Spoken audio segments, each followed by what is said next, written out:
All right, question number 28.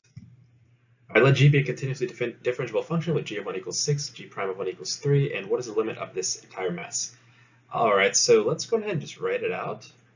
So I have the limit as x approaches 1 for 1 to x of g of t dt all over g of x minus 6. Now, whenever we plug in our values, we're going to get 1 to 1 g of t dt, and then I'm going to have g of 1 minus 6. Now, the problem here is that this entire thing goes to 0 because if I go from 1 to 1, I didn't move anywhere, and therefore there's no area. So I'll have 0 on top, and then on the bottom I have g of 1 minus 6. Now I know that g of 1 is 6, so 6 minus 6 equals 0. All right, guys, so we have a problem here. This is an indeterminate form, so just indeterminate form here.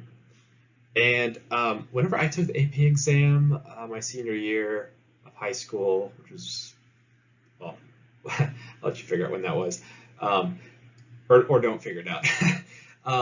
Anyway, basically, you could not have that. If this was an FRQ, you could not have this on your paper unless you crossed it out and explicitly stated that it was in a determinate form. If you just left it as 0 divided by 0, I think you would have gotten points deducted. I don't know if they changed it, but at least when I took it, that was like a big deal. So anyway, all right. So because it's an indeterminate form, we are going to have to use L'Hopital's rule.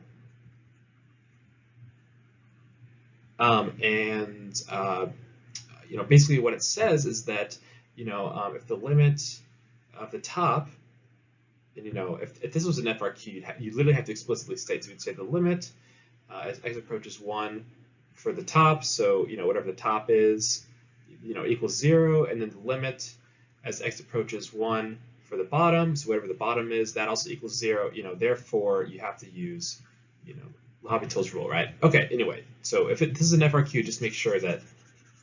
Well, actually, I don't even know if they still do that, but at least when I took it, they wanted everything to be very mathematically rigorous. So anyway, all right. So I am going to have to take the derivative of the top. So the derivative of the top here, and based off of one of the fundamental theorems of calculus, this is just going to be that function with this variable plugged in for it. And then I'll take the derivative of the bottom, which is g of x minus 6. And when I do that, I will get g prime of x minus 0, so I'll just leave it out. Make sure, yep, okay. So now I will repeat the process. So I'll take the limit as x approaches 1 for g of x divided by g prime of x.